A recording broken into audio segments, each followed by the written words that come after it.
But it is nice to talk to people. But this is going in a different way.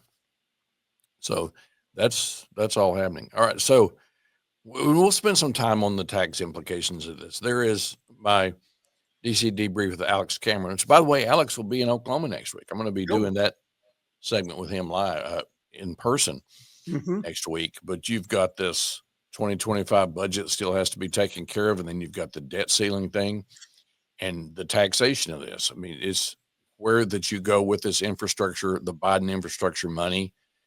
We had a situation where the EV credits. Now, you had a story about what happened to that this week. Well, right? Yeah, that's from, so the EV mandate is no more.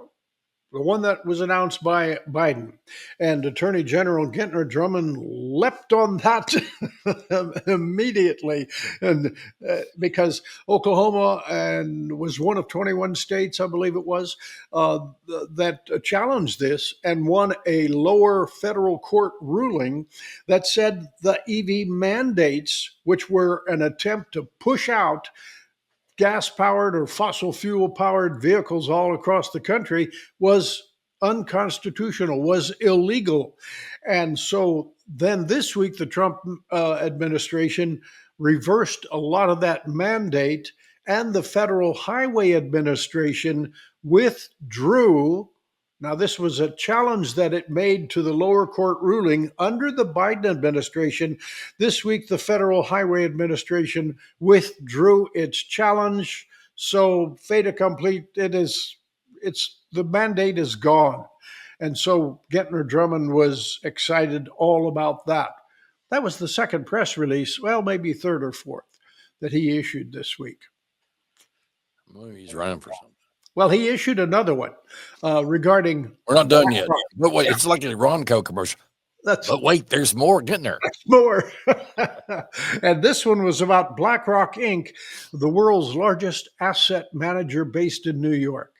And he and other attorneys general from several states basically came out with an announcement accusing BlackRock of misleading investors or misguiding them, that some of their investments did involve China.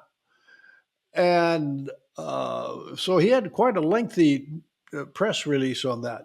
I have to tell you, I posted that story, and within, 40 minutes, I get contact from BlackRock in New York. They've contacted me before. So then they pointed out, they set up a quick telephone interview with an individual, and they provided all the documentation, and I posted that as part of the story, which to me was kind of interesting, because what they said in the documentation was they made it clear, if you're going to be investing in, Taiwan or in China, that these are the things you have to be warned about. Slave labor, but we can't control that. There were cautionary notes in this documentation, even saying that some businesses in Taiwan heavily invest in China operations. So if you're going to be investing in Taiwan, be prepared. We can't control this. So it's all there in black and white. So they were refuting and rebutting what Attorney General Gentner Drummond and the other attorneys general had to say. How long before you posted the story, before you heard from BlackRock? I think it was like 40 minutes. So their algorithms probably picked up my story, and they were good about it. I've been in contact with them previously on other stories. If you remember, BlackRock was one of the top 10 companies over our state law that is now on hold regarding ESG policies and the discrimination against oil and gas companies not being able to get certain loans and funding and things of that nature. So BlackRock is a well-known name in Oklahoma when it comes to oil and gas. Yeah, and the abortive Trump tariffs, which were going to happen. I thought we'd be talking about that today, but that was like over in 30 seconds. Yeah. Comparatively. Only 10% on China, 25 on Canada. People are still trying to figure out the Canadian thing. I got 2 words for you. Elon Musk. But I mean, there's a fentanyl in China. I mean, Canada. Come on, man. That had Musk fingerprints all over it. But anyway, it ended before it really got going. But the China thing is going to be something that's fascinating to watch. We were talking about reality and campaign promises. Mhm. President Trump was promising go get China. He was aiming more at Canada than China this week. They have to be careful with China. And I heard an interesting analysis this week, Jerry. We're talking about we need to be flexible. We got like 700 military bases around the world. I Yeah. think China has 1. I mean, we know how to flex. Okay. So, but the point is that when we're dealing with tech and we're dealing with China, man, it's really hard to get Apple. What aren't most of their phones made there? Most of the iPhones in China. So Your much it's your drugs, your medicines. I yeah, mean, your legal drugs. critical minerals. Yes. Yeah. And Which to give you you report on that in OK Energy today. well, yeah, and it's just okay. Just a little side note here. There's such a conflict going on over China's flexing of muscles of its naval power in the Pacific and how they've been having squabbles with the Philippines. So this week, there was a crash of a Department of Defense plane that ended up killing, I think, 1 airman and then 3 contractors for the Department of Defense. Why am I saying this? Because that plane was a surveillance plane flying in the Philippines. And obviously, they didn't come out and say that, but I mean, just use your deductive powers here. They weren't surveilling the Philippines, they were surveilling the Chinese Navy ships out there that were close to the Philippines. Anyway, that's aside. There's a funny one out there right now in the Philippines. Philippines has an wrecked ship that's out there they've claimed as an island, and the Chinese Uh-huh. want it off. Yeah, yeah.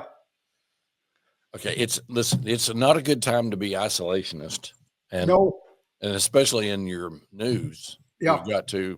People ask. Speaking of the Chinese, before I go into that, we're coming to TikTok and Instagram. You'll start to see some of it. So I have a advisor, close friend, who said you got to try this. And I said I don't know if I want President Xi looking at my grocery list. And hang on just a second, we're announcing we're doing stuff on TikTok now. Oh. President Xi says, no, it's just kidding. Just amazing amount of growth on platforms like that. And, now the president's talking about this sovereign fund to acquire TikTok. And my political science friends go, did you say that's what President Trump was doing? I said, yeah. And they go, so the means of production owned by the state? I was like, okay, here we go. We're Yeah, going to use the S yeah. word, socialism, right? This one of the things we try to do, and Jerry and I have so much fun doing this, is try to peel the onion.